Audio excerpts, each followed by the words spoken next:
Hey folks, it's Ms. Shossler. I just want to walk you through really the end of assignment 3 as it turns into assignment 4 and then what's ahead of you in the next class. I know it's a little confusing because we do chop this paper in half and do part of it in this class, and it's probably even more confusing because I told you what to expect in the next class, so that can get a little you get that in the back of your mind and wonder when you're supposed to do that part. So let me just walk through assignment 3. Again, you're likely already done with assignment 3 in this class, but then it turns into assignment 4. So in assignment 3, this is the quality improvement proposal part 1 done in nursing 410.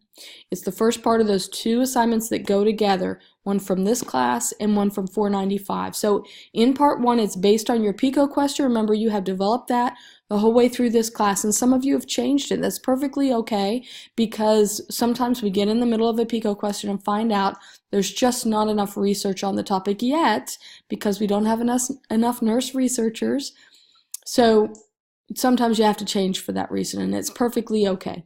Sometimes you even get into the middle of a PICO, finding the great literature about that PICO, and you find out that your intervention is not based on research. The research is telling us that's not what we should do, so you have to change your PICO for that reason. That's absolutely okay. So in part 1, it's based on the PICO question you developed and the evidence you found in the literature, and it's really all about just that. The PICO question, the problem that brought you to the PICO question itself, the research articles that you found, and an in-depth look at all of those research articles, and then a summary. That's what is assignment 3.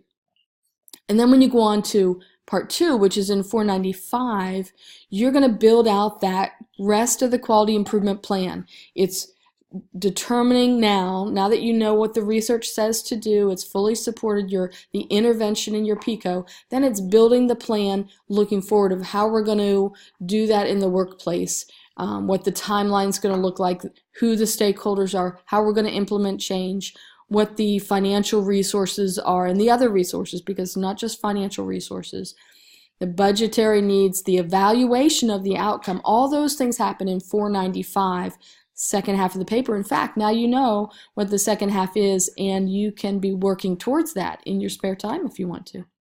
So again, in this class, in Nursing 410, you remember paper 3, assignment 3 was about giving the statement of the problem. That first section was about a statement of the problem, and that means you have to prove this is worth studying. You have to look at the research and create a nice solid paragraph or 2 that tells us why this is important to study. It's backed up by facts.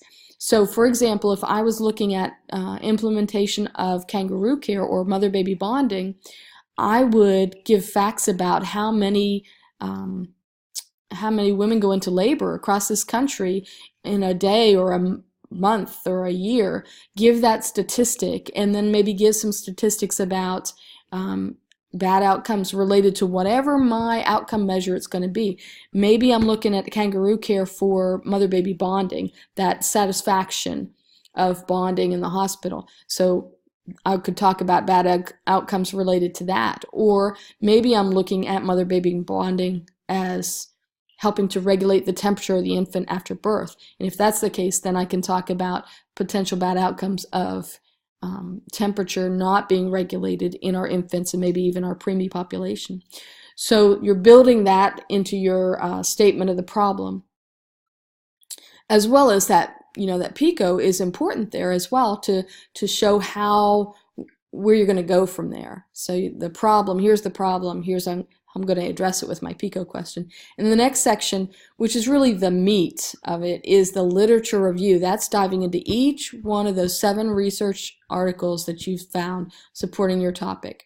You learned how to do this in assignment number 2, where you looked at in-depth at each research article, telling us what the article methodology was. You told us what the sample was. You told us what the how they collected their data and analyzed it, and what the findings were. Be specific about the findings. If you have quantitative research, you're telling us about statistical methods and p-values. And if you're looking at qualitative research. You're telling us about how the data was analyzed, the themes that were found from it. So give us a nice thorough look at each one of those research articles that you found. And then summary. Be careful. A lot of people want to think summary is a short paragraph ending the topic, bringing the reader back to the topic that you started with. But your summary in a paper like this needs to be a true in-depth look at all the key points of the paper. So you're bringing the reader back to the important points from the entire paper. Bring the reader back to the problem that you were addressing, the key points from the literature, and the PICO question. Summarize that all in a paragraph, perhaps 2 paragraphs at the end. This is really a lot of meat in your paper, so you want to remind the reader what the key points were at the end. And then, of course, format is always important as well. So that's assignment 3. Now, the rest of that information about the change, what the actual change that makes the intervention start being done in your workplace, that is part of the next class, and I'll show you a little bit about that in a minute. Assignment 4, though, is how you're going to showcase what you've already done in this class. It doesn't add more information to your paper. It showcases what you've done already. This is called an EBP EBP poster presentation, but it doesn't have to be a poster. Some of you will want to do a PowerPoint presentation. In fact, many of you will probably want to do a PowerPoint presentation for this. Absolutely fine. And I would suggest voiceover PowerPoint would be very nice, because in a PowerPoint presentation, the rules of PowerPoint tell us we don't write in full sentences, we don't write in full paragraphs on PowerPoint, we do bullet points. So bullet points by itself would not be enough to get your information across. So you'd want to put some words to it, either using the notes section on the bottom, or doing voiceover, or creating it into a YouTube if you wanted to. Some way that you can showcase what you did by telling the reader the whole story. Some of you will want to do a different type of presentation. Infographics, if any of you are familiar with that, it's like a long poster that's done online, and it is your ability to really put a lot of information on one page. So you could do the whole thing on one infographic if you wanted to. Those are just 2 ideas. And you're welcome to contact me if you have any questions about it. If you do the PowerPoint slide, it is a maximum of 12 slides for a PowerPoint presentation. And if you do an infographic, infographics are one long page. So you'd put all your information on one page. And if you have other suggestions, let me know and we'll talk about it. And then, of course, you want to keep your work, both assignment 3 and assignment 4, because you're going to use those again in the next class. So remember, the grading rubric for this presentation is called the poster presentation, is points for the problem statement. This is getting the problem that you're addressing out to your audience, and that could be on slides or on a poster, however you decide to do it. Remember, though, PowerPoint slides, whichever way you decide to do it, we're not just copying and pasting the information from your paper, because it shouldn't be in full sentences and it shouldn't be in paragraphs. Bullet points, pictures, citations, all the good stuff that goes into either an infographic or a PowerPoint. So you got to get your point of the problem statement out. Excuse me. And then EBP summary. This is the summary of all the evidence that you found. So this is showing the reader what it was that you found in the research articles. Excuse me. You're going to need in-text citations here. All the references will need to be on your reference slide. You can have 1 or 2 reference slides depending on how many references you fit on one. Keep in mind the rules of PowerPoint. If you choose to use PowerPoint, the rules of PowerPoint are just a little different than the APA rules. APA format, 12 size 12 font Times New Roman. But in PowerPoint, we have to increase the font size because size 12 would be too small for us to read on PowerPoint.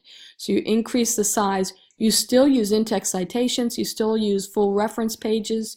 And you need in-text citation for every reference that you use. So keep those points in mind. But you want to increase your font and make sure your background is a nice contrast to the coloring of the letters so it can easily be read. And you want to put some sort of graphics in or pictures to liven it up a little to give the reader a good experience. So your EVP summary is worth 50% there, and then your organization, of course, is what we typically look at, that you have APA format correct, there's no misspellings. It also includes your presentation being well thought out with graphics, fonts, and backgrounds. So that's the assignment 4, the last assignment in this class. I also want to just point out, I know that it can be confusing. I keep bringing up things that are going to happen in your next class, but I just want you to know where this paper is going so that you'll know. I've had questions about, well, do I have to talk about the change implementation in this class? And you do not. That belongs in your next class, 495. So here's a little bit of the verbiage, and you've seen some of this in an announcement I posted before. This is assignment 3 in nursing 495. So you'll do other assignments as well. This one will not come until most of the way through the class. This is the Quality Improvement Intervention Proposal Part 2. So you'll bring Part 1 right to it. And I love to point this out, that Part 2 is going to include Part 1. So this part should look very familiar to you. Statement of the problem, literature review, that is assignment 3 right there. You'll build right onto that with the intervention plan.